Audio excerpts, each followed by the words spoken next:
Hi guys, I'm Kirsten Robinson. I'm with the Office of Campus Energy and Sustainability. I'm really excited to invite you to our first forum of this year. Our speaker today is Jen Wailing. Jen Wailing has been Executive Director of the Illinois Environmental Council since January of 2011.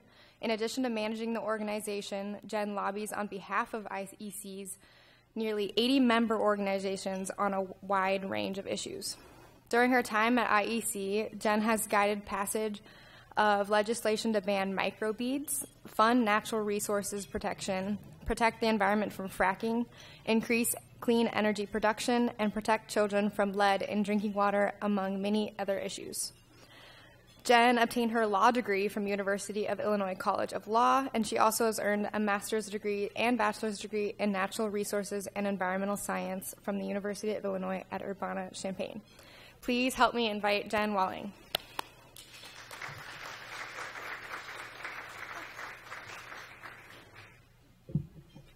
Great. Good afternoon, everybody. Thank you so much for coming, and thank you for the introduction, Kirsten. I am really excited to be here today. I know I've been talking to some of you before we started, and a lot of folks in this room that are involved in sustainability in some way. Can I maybe get some show of hands? How many folks here are students? And then, like, the rest, are you guys faculty and staff? Faculty and staff, you want to raise your hands so I know who's here? Great. And how many of you here would say you're involved in sustainability programs here on campus? Nice. Okay. Well, I think this might be a little different than some of the other presenters that you've had. I am going to talk a lot about how we make environmental legislation, how we pass environmental laws, and so give you some tips on how we do that and how you can get involved, things that we've accomplished in this year. So hopefully it's something that you find useful and interesting. Again, thank you so much for being here, and it's really neat to be on this campus. Both my brother and my dad are alums here, so great campus, great work you're doing. I already see some sustainability things that have been done on campus, so that's really neat. I know at U of I was really involved with the campus's clean energy fee when I went to school there, and it's become a sustainability fee, and they're doing all sorts of really interesting things. And so when we do questions, if anybody has questions for me about my background or what I did or how you can get a career in this subject, I'm happy to guide you in that way too. But first I want to tell you a little bit about Illinois Environmental Council. We have been around since 1975, and we were actually formed by other environmental groups. So the Illinois chapter of the Sierra Club, the Illinois Audubon Society, the Isaac Walton League, all of these groups got together in 1975, and they were lobbying on behalf of environmental issues in Springfield, but they realized they just kept losing because they didn't have one person that could be dedicated to lobbying, building relationships, looking at tracking and analyzing bills. So those organizations formed the Illinois Environmental Council. So we have been around since then doing this work, and it's changed significantly over the years. Here's a little bit of what we do now, and this is our website if you ever want to check it out. We actually, I'm bragging about our own website, but my staff did a lot of it, not me.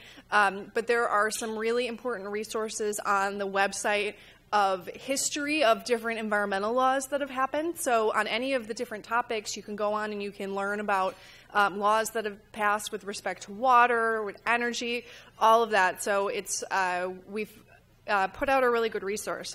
So we track up to 250 pieces of legislation that impact the environment on the state level every year. We don't do very much with federal legislation. We do a little bit. We're actually the state chapter of the League of Conservation Voters, which is a national organization, but we're independent, but we function with them on the state level. And that's actually a partnership that's only a couple of years old, so we've been an independent organization far longer.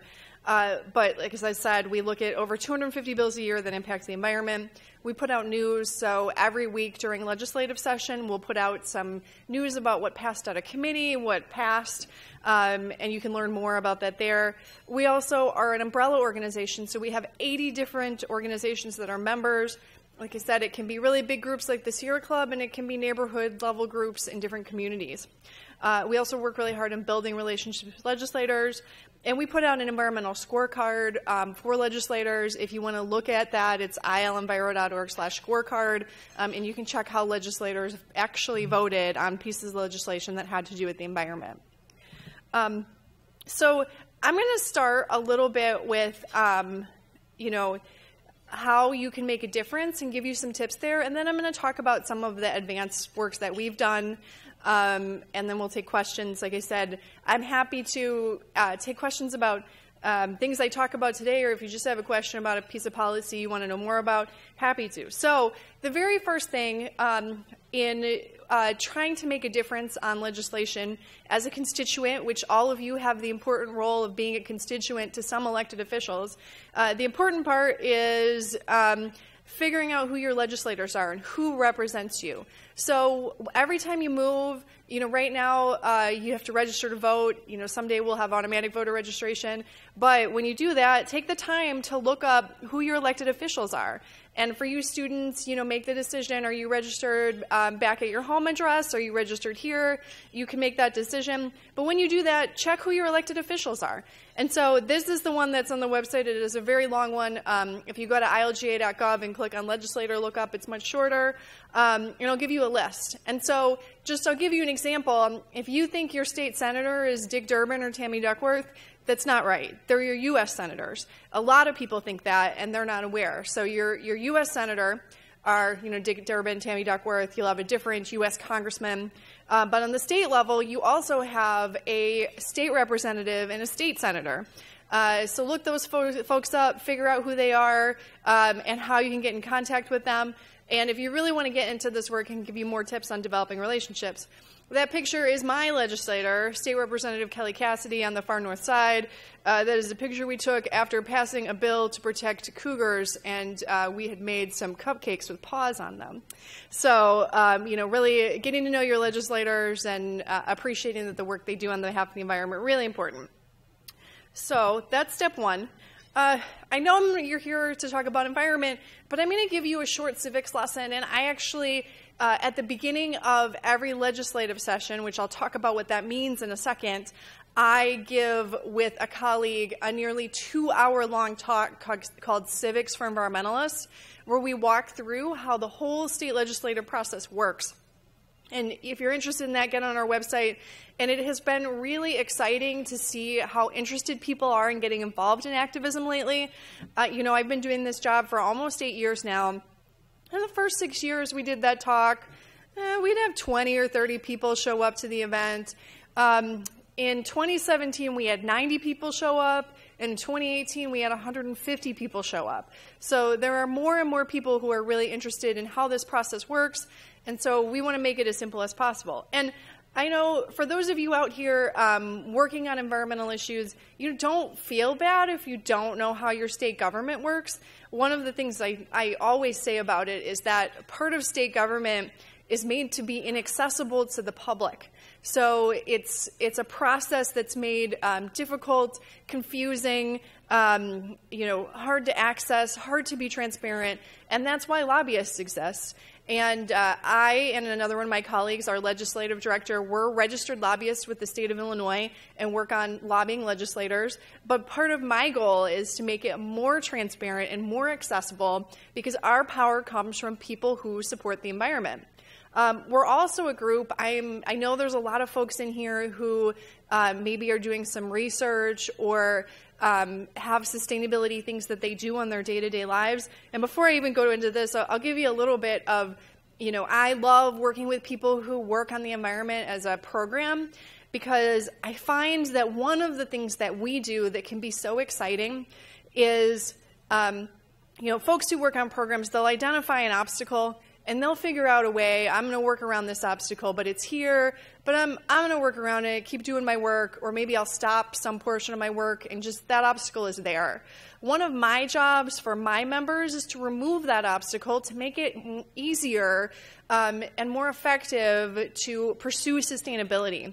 And I'll give you a couple examples that tell you what we really do. So For example, there was a group that I was working with that went out to schools, and they do waste audits at schools. So they, after lunch, they'll sit with the kids, and they all put on gloves, and they look at the lunchroom trash, and they look at what should be recycled, what actually should be trash, but then they also go through and composting, and then also uneaten food, because a lot of these kids, they get their lunch and they don't like a part of it, don't like a sandwich, and they just throw the whole thing out uneaten.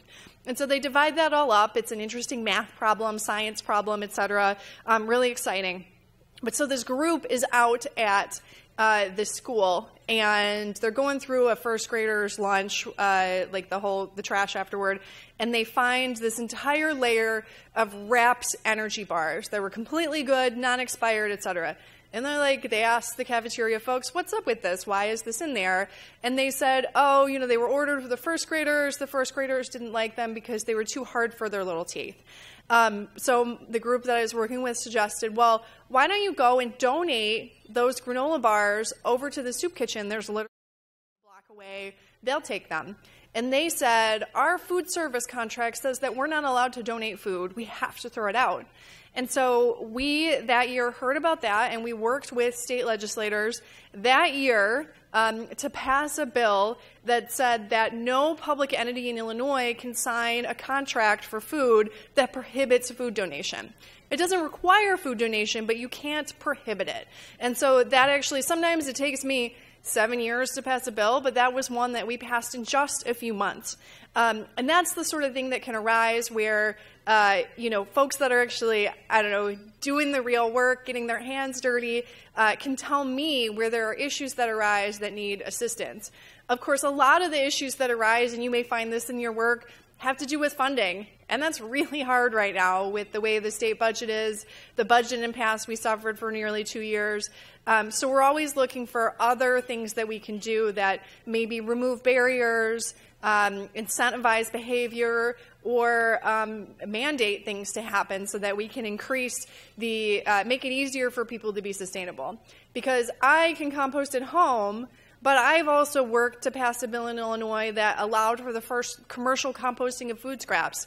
It was way too expensive through the permit that was offered to have composting of food scraps before 2009, so we changed that law, and now there are a lot of places that accept food scraps. So that's why some of this work can be so exciting, because we really can make a big difference. So I want to start and give you a real short civics lesson and give you some advice on connecting with your legislators.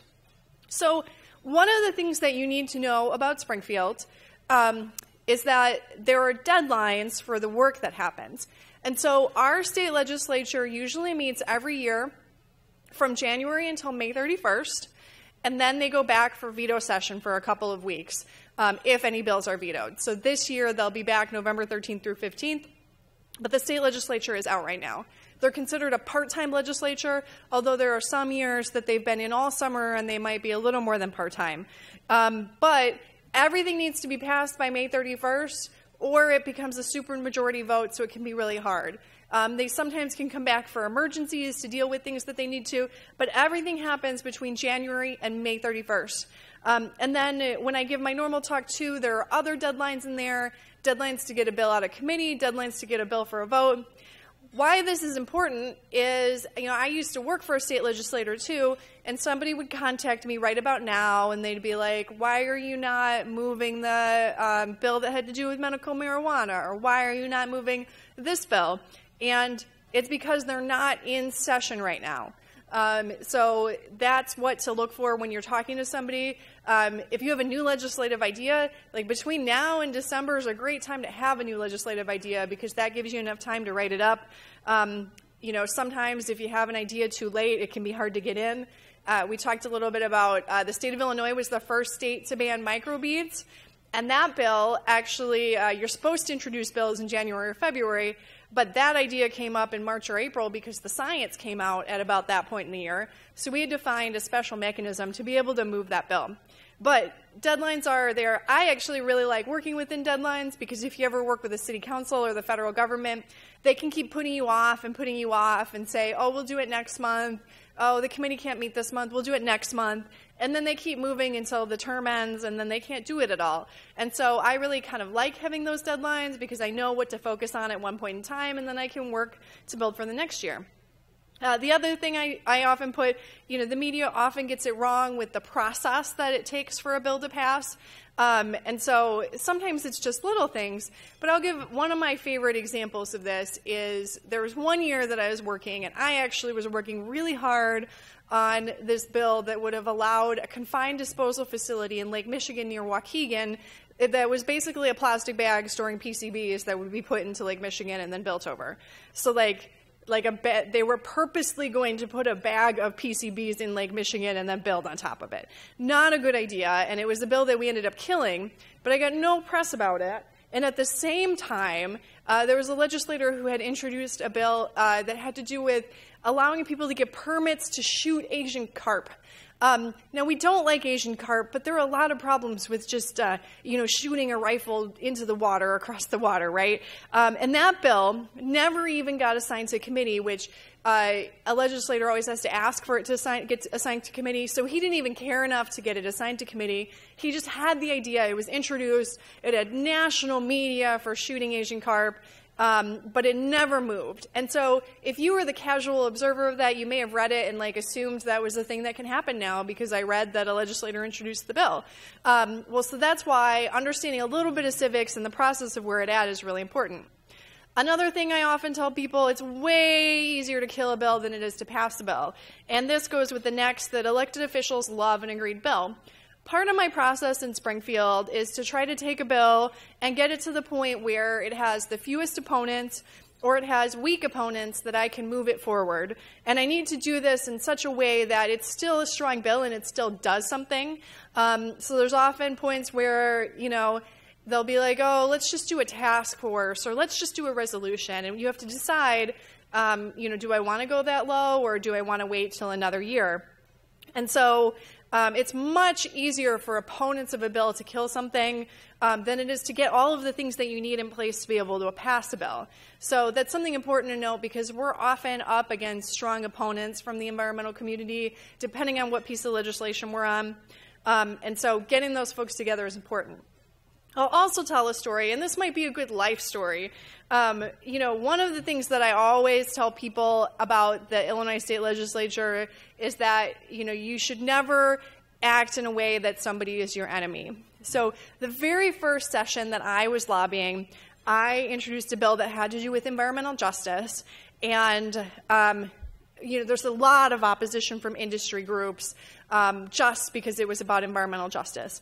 And the lobbyist who represented the chemical industry said something kind of negative at a public meeting, and he had to apologize to me later. And right after that, I was like, I am never going to work with that guy. He's awful. Just not going to happen. I'm not going to talk to him. It's awful. This relationship's over. Well, I decided to give it a chance, and the next session, that legislative session the next year, we ended up having 5 bills that we were on the same side of, and they might not be bills that you think about. So, for example, one of them was there was a group that was trying to roll back energy efficiency standards for buildings, and the chemical industry was right there with us because they represented the company that makes the triple glaze for triple glaze windows that are required in energy efficient buildings. So they were working with us to stop it. And there were other items. For example, we were working really hard to oppose a coal gasification facility, which this was 10 years ago. And, with the prices of natural gas, you really have to laugh hard that 10 years ago we were considering coal gasification, which would be so much more costly now. But there were projects to do coal gasification that were out there, and they opposed that as well because of the cost. So there were a number of bills in the same year that we supported. We really got to know and trust each other and, understand that we were going to fight sometimes, but we also were going to be on the same side sometimes. So next year, the year after that, when we put together the microbead legislation, Illinois was one of the first states in the country, we were the first state in the country to ban microbeads, and it was because we had put together that relationship with the chemical industry, and we were able, even though they didn't really want this, we were able to work proactively to find something we were both okay with.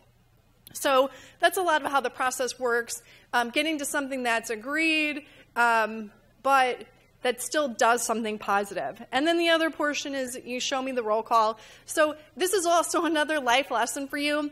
If you ever have something that you need to have a vote taken, it could be your board of directors, it could be, your bosses, it could be your department. Make sure you know what the votes are before you call your proposal forward. Don't just make assumptions in anything that you do, because if you bring something forward and it fails, that can have some really negative consequences for pursuing that in the future. And so I always say, show me the roll call to folks, because there are a lot of people that will ask me, it's a big state, Illinois, and there are a lot of people who really care about the environment here in Chicago, and there are a lot of people who are anti-environment in other places of the state. Of course, there's pro and anti-environment everywhere, but they'll often ask me, why can't we just do this? Why can't we pass this cap and trade legislation in the General Assembly? Why can't we ban fracking? Why can't we do this sort of stuff? And, when I look at it, I've talked to a lot of people about this, and I know the roll call isn't there. And you don't just call a vote that's going to fail. You want to get to a point where it passes so you can build on that power. So that is my very short civics lessons for the day, and I'm going to give you a little bit, maybe more into the meat of the stuff that we passed. Well, but first, here's some things that I recommend in working with your state legislators. So I think, right after the Trump election, a lot of people were asking, with form emails or letters, like, is it worth just sending an email to my congressman? And I can tell you, I don't know about you as congressmen, but it's worth it to even send a form email or letter about an issue that you care about to your state legislators. They don't hear from their constituents as much, and even 5 letters can really be something that makes a difference. And I know it makes a difference because there will be times where I'm visiting legislators, maybe even legislators that are not, we have a Green Caucus of legislators that support the environment, maybe people who aren't part of the Green Caucus, and we'll ask, I'll go visit them about a bill, and they'll be like, oh, I got all of these emails. Can you tell me more about this issue? So it might be something where it opens the door so I'm able to talk to them because they've heard from constituents. And then, so I put form emails or letter kind of at the bottom, still really important for you to do, but at the bottom, and those are a form email or letter, like my organization does some of those. That's where you put in your name, address, and it automatically sends it to your correct legislator. And like I said, those can just be very unpersonal. There's sometimes where they may not be sure that they're accurate. Like there are some companies that do sort of astroturfing now where it'll be a big company and it'll text you and ask you to contact your legislator. And actually, you don't really support the proposal that they've put forward, but they've described it in a way that you do. But so anything more than form email, I really recommend personal stuff. So nowadays, social media contacts can be really important. So you might look for your state legislator on social media. Some of them run their own, some of them don't. Write them a note, tag them. A phone call to their district office when they're out of session and their Springfield office when they're in session. A personal letter or email can really make a difference too. And in any of these personal stories that you tell your legislator, super important. Another story here, this year we just passed industrial hemp growing in Illinois, undergoing some rulemaking to put that together now. But when we passed industrial hemp, the morning that we moved the bill, we took a number of legislators on a tour of the Springfield Farmers Market to talk to them about, what booths are out there and what legislative issues we've addressed that have to do with farmers markets. And there's a farmer there who we stopped by his booth, and we had a number of legislators with us. And it turned out that there was his legislator was on that tour. And so this farmer talked about his livestock operation, talked about his corn and grain operation, and said, I really want to grow industrial hemp because this would be an important crop to diversify what I'm growing, important to my soil. I'm really excited about it. I could make a lot of money off of it. I really hope you pass this bill. And so that day, they're on the floor, and that legislator gets up and talks about the constituent he met at the farmer's market. So those stories really make a difference. And then you can actually come to Springfield. We have a lobby day that's usually in April of every year. We have buses that come from the Loop. We have one that comes actually pretty close to here. And we bring people down to Springfield to meet with their legislators. For federal legislators, D.C. might work as well.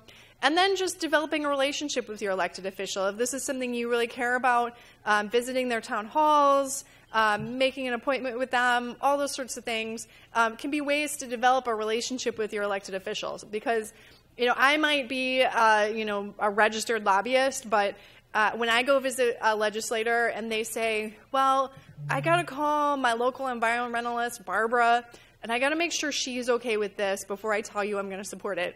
I'm totally okay with that because I know Barbara, and Barbara's somebody who really cares deeply about the environment, and if it's backed up back home, it's going to be way stronger than just me saying, hey, vote for this thing. So those are some tips that I recommend for contacting your legislators. And this is something I also throw in here. I think How to Win Friends and Influence People. It's kind of an old-fashioned book, but I think that it's still something that's important for every aspect of life. And it's just the point of view of trying to look at things from the other person's point of view, trying to get into their shoes. So, I put a lot up here, but I'll tell another story from when we worked on clean energy. We recognize that environmentalists are not always the best messengers. I think that climate change is becoming a very partisan word, even though the issue might not be very partisan. And so things like that, we understand we might not be the best messenger. So thinking about what would influence those people is important. So just 2 examples of how we kind of look at this. So one thing, when we passed a really big bill I'm going to talk about in a minute called the Future Energy Jobs Act, and we first introduced the Clean Jobs Act, you'll notice I didn't say the Climate Change Act, I said the Clean Jobs Act. And it was a really important bill that had to do with climate change, but we made it about jobs. We made it about economic diversification. We made it about job training. We made it about investment in the state of Illinois. On day one on this important climate change bill, we had 6 House Republican legislators signed on to the bill to support on day one on a bill that had to do with climate change. And that's because we thought about what they wanted, and they wanted to talk about jobs, economic development, investment. And so we pitched it from that point of view. And we had some really great job numbers I'll talk about in a second. And then another thing that we did, for example, is come up with other messengers that weren't our groups. So we worked with this guy with the Truman National Security Project, who is a solar developer in Illinois. And he had been in the first Gulf War, and one of the things that he did was defend oil fields during the first Gulf War, and literally saw people die in those oil fields while he was defending them. And so he came back, and there's actually a lot of veterans programs for veterans to get involved in the solar industry. I think 10% of the solar jobs in Illinois or more are with veterans. So he came back, and he's like, I want to come lobby in Springfield with you. We gave him a list of veterans, both parties, Democrats and Republicans, that were part of the state legislature, and said, go visit with them and tell your story. And he was incredibly powerful because he was coming at it from that point of view that wasn't necessarily us talking about geeky carbon emissions and climate change and weather patterns and all this. So really important. So just another thing to think about, also a life lesson. And I think right now this is more important than ever. This is kind of an old document, but I think all of you know that on the national level, ever since the election in 2016, we're seeing unprecedented environmental rollbacks.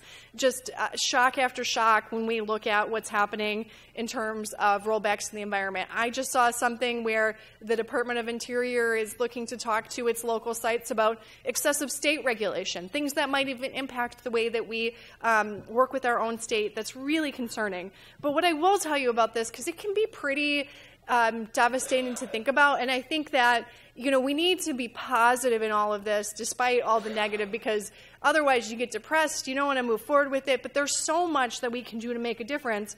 And the thing that I'll tell you is the more and more politicians try to pass legislation or enact rules that don't protect the environment, the more they separate themselves from voters. Because in poll after poll, people are strongly on the side of protecting the environment. And these are a few polls that I have pulled out. Even in the West, land privatization of public lands is strongly opposed. There's actually a really good poll from Illinois in 2016 where 64% of the survey respondents ranked environment as more important than economic growth. I see those things as things that actually go really well together. We've done some polling on local food, and 60% of people are less likely to buy food they know causes pollution.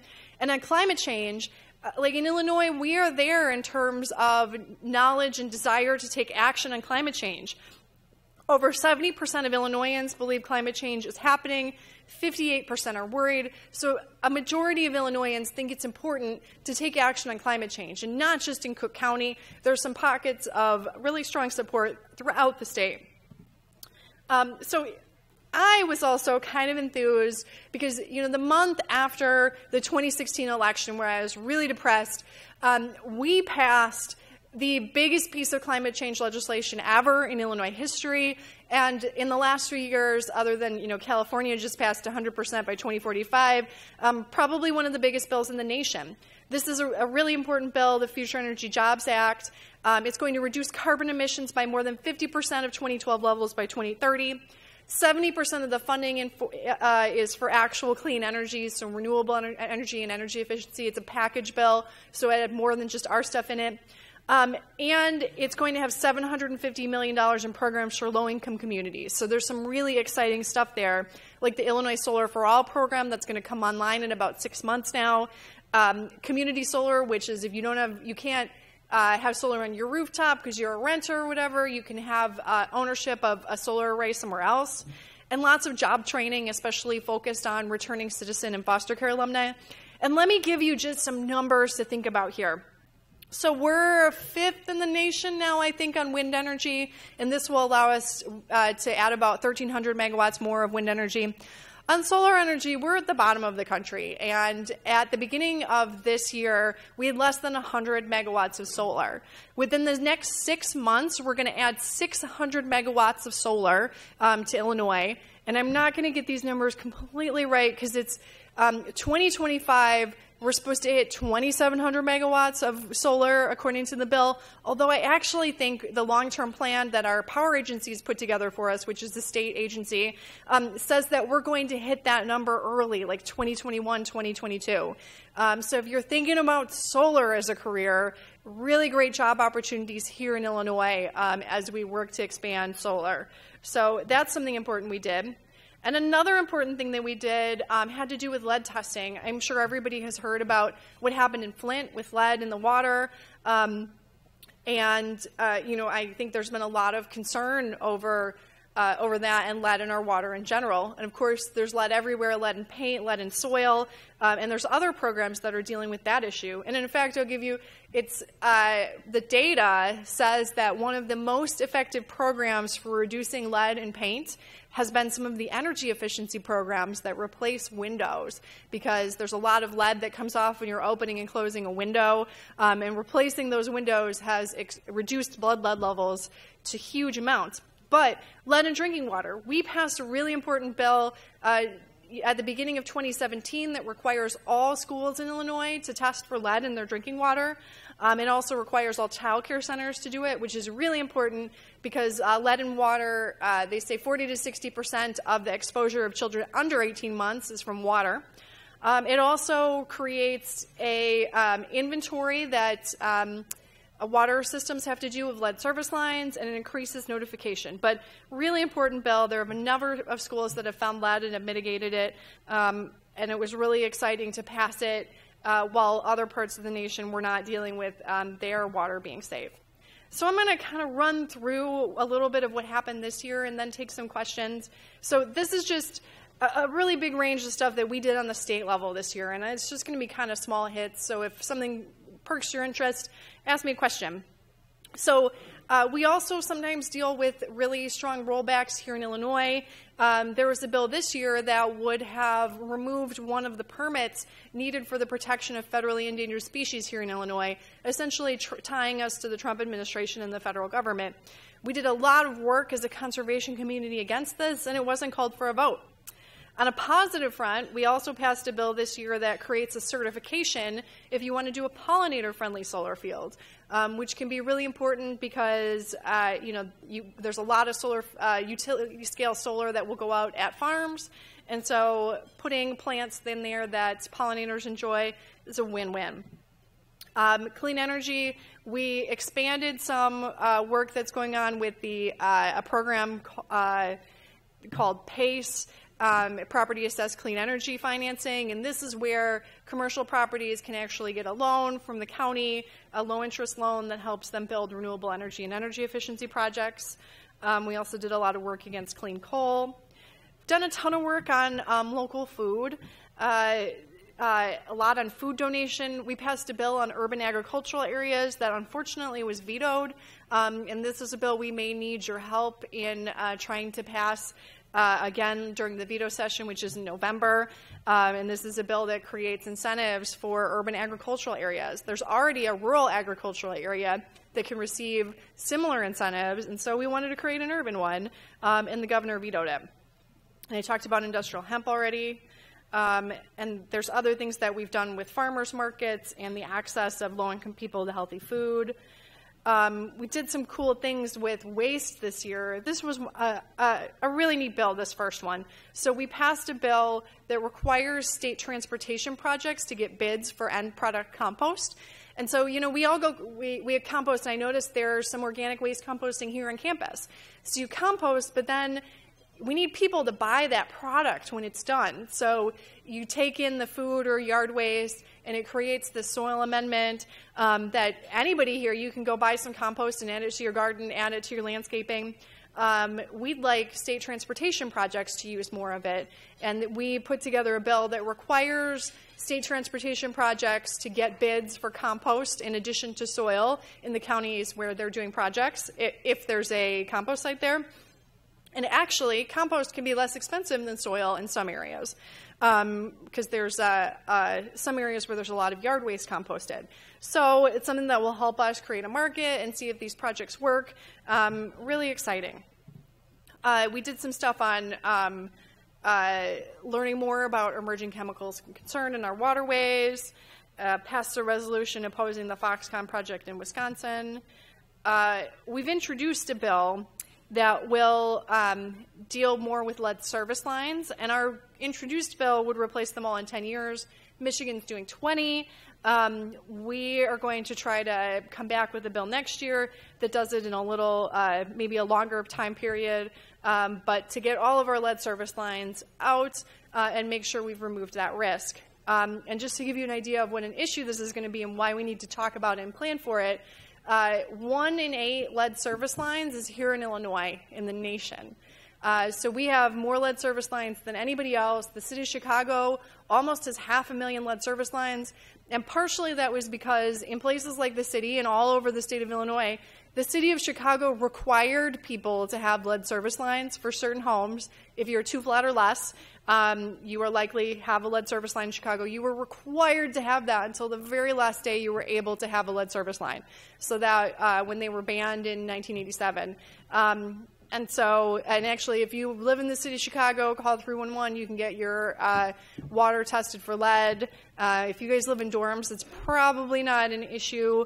But if you're in a 2 flat or smaller, something you might want to test. And then working on flooding regulations. Also did a lot of important work on enforcement of environmental laws. But what is most exciting about this year, and I think if you're any students here that may have MAP grants, Illinois passed a budget for the first time in several years that was full and complete, and it was a good one for natural resources. I listed a lot of programs here for land acquisition, and this is all money the state already has. It just hadn't spent it in years because we didn't have a budget, so you need to have a budget to be able to spend the money. So these were just some of the things that were in there, some capital programs. And there's also some important stuff for renewable energy. The Illinois Solar for All program was funded this year. There were some job training programs through community colleges. And the low-income heating assistance program was funded for the first time in a while. We also worked a lot on nutrient pollution. So these were some of the items. So this is my contact info. I've got my email up here. If you're on Facebook or Twitter, we're IL and Biro on those. Also Instagram. So, follow us. It's a good way to get information on what's going on in Springfield and learn about times that you can take action. So that is my presentation, and I'm really happy to take any questions that anybody has. I think we might be walking around with the microphone. But anyway, thank you so much for listening. I really appreciate it.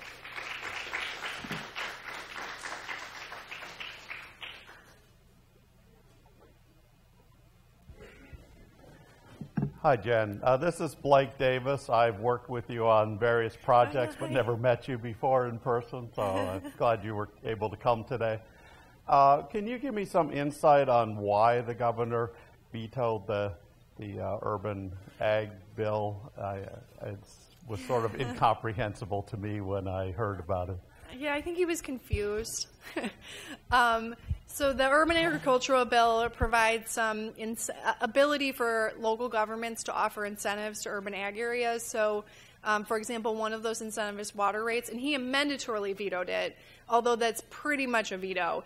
One of the things he took out is there's an ability for local governments to direct some of the taxes that are collected in that area and paid by that urban farm back to the urban farm, because we want to incentivize that growth, that economic development, and that was the specific part that he vetoed. I think that he thought it was a lot like a TIF district, but it's really not. It's not the same as a TIF district because it's specific to that particular urban ag area, and it's optional. It's just something that you're able to provide extra incentives. So that was the portion that he vetoed. I think he was confused that it was a TIF district, and it's not. So hopefully we can override that veto. There were enough votes in each chamber to go for a veto override. So hopefully some of those Republicans will stay strong and we'll get it done.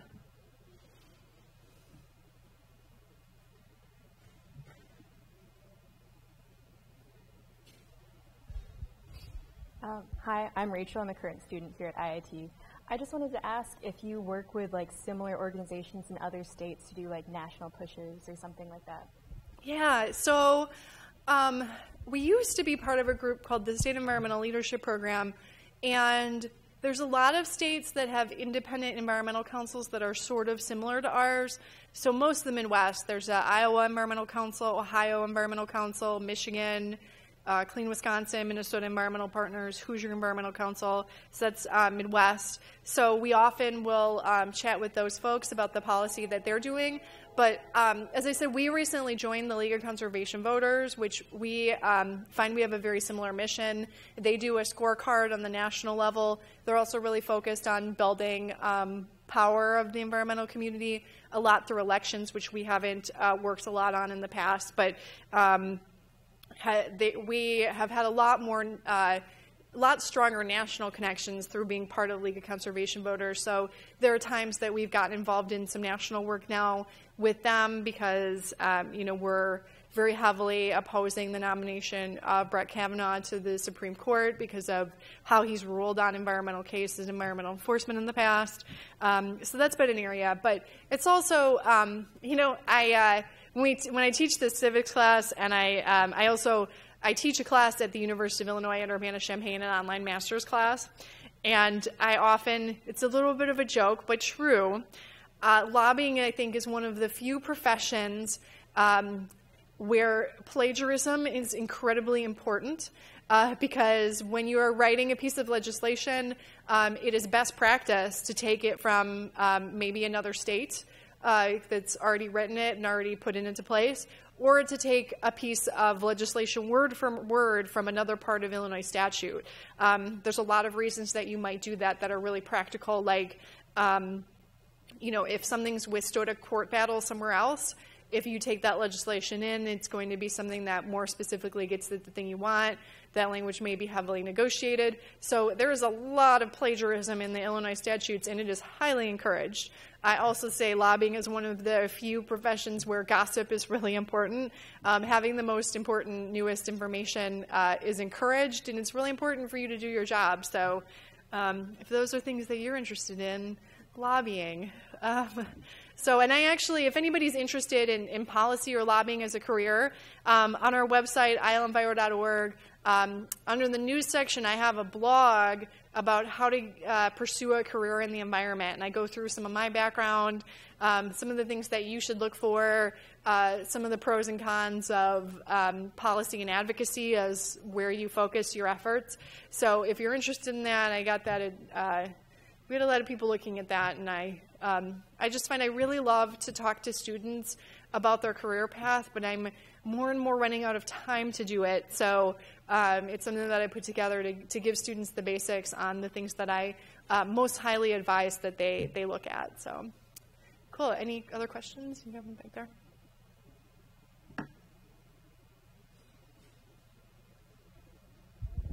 Thank you for coming, Jan. My name is Margaret Ann, and my research is centered on curricular policy and planning for K through 12 schools. I have found that the policy documents that were established for curriculum has not been updated since 1978, and the Environmental Education Act since 1990. They're not catching up with the current trends, so how are we going to solve that problem? Yeah, I should look at that. I mean, I knew they were old. I didn't know that they were that old. You know, we work with a group called the Environmental Education Association of Illinois. They're one of our members, and you know, that's something that I can bring to their attention. I've never worked on curricula before, so I don't know how hard. I know that there's a lot of fights in the General Assembly about adding unfunded mandates onto schools by changing the curriculum or mandating something going to a curriculum.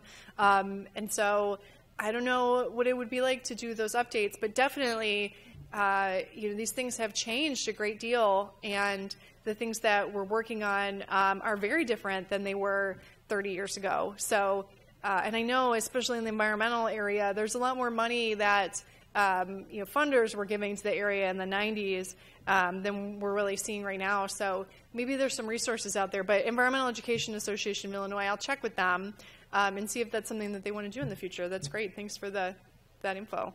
I never see this as, I love to pick up stuff from people who see problems that maybe I can help solve. But any other questions anybody has? Got a couple more?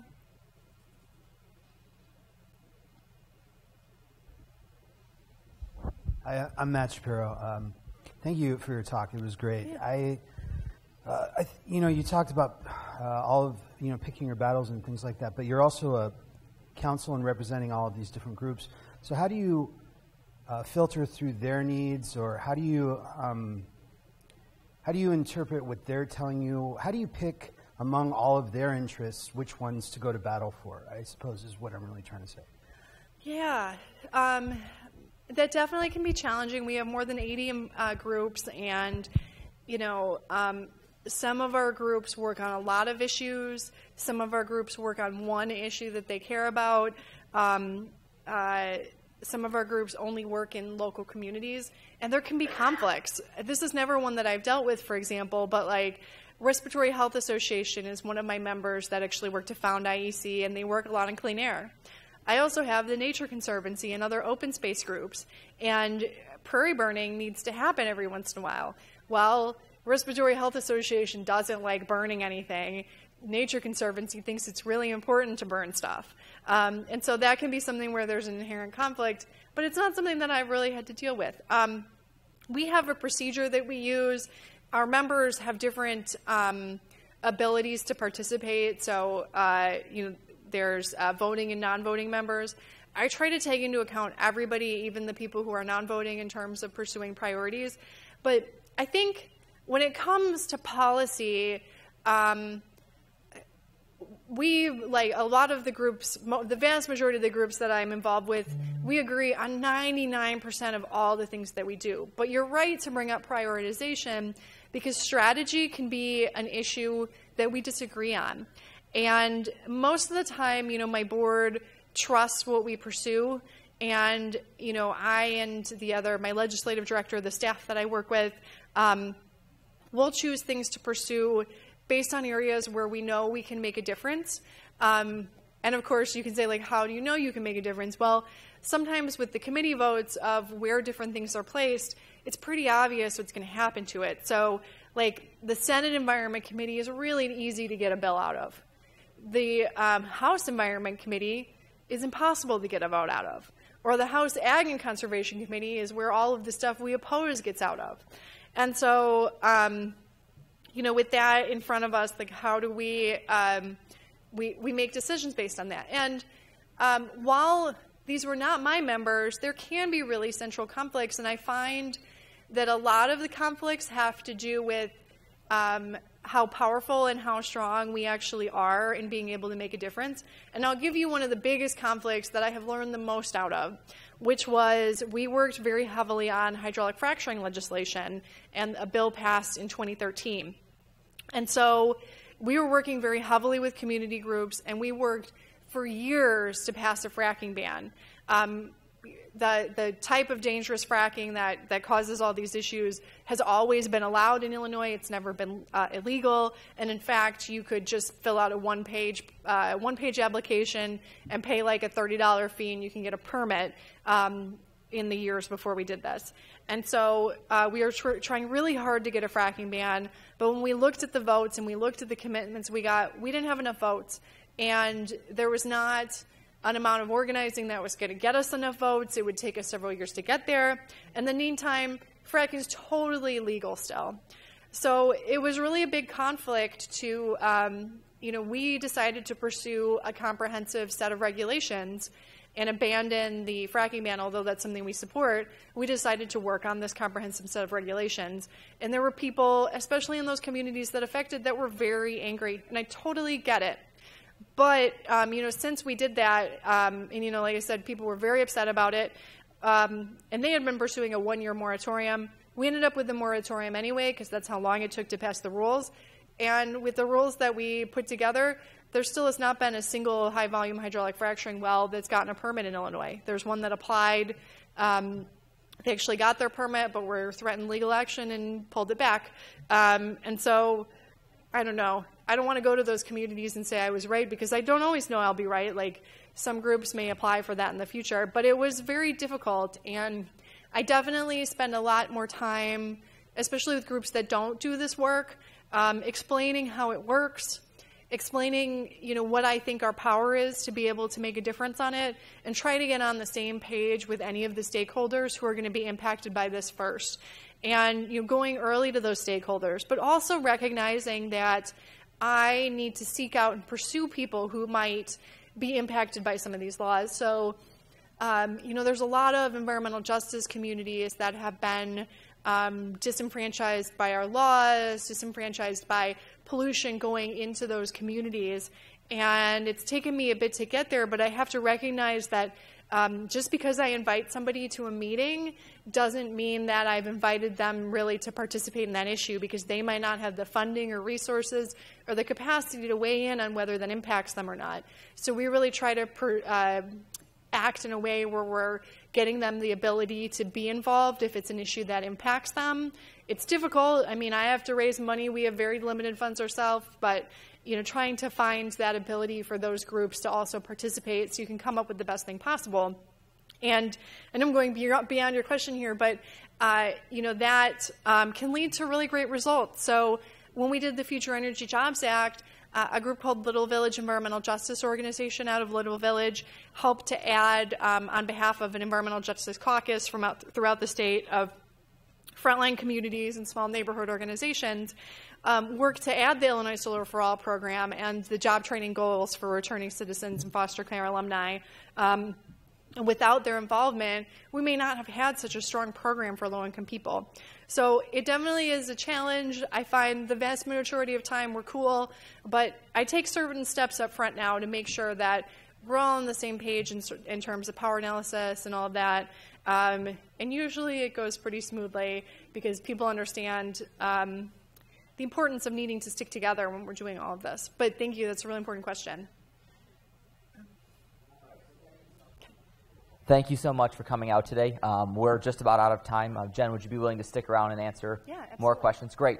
We'll be putting food containers out back if you want to take any of the leftovers along. And thank you. And join us in, what's our date for October Forum? Do we remember? I think October 12th, I believe, is our next sustainability forum. So we'll see you then. Thank you.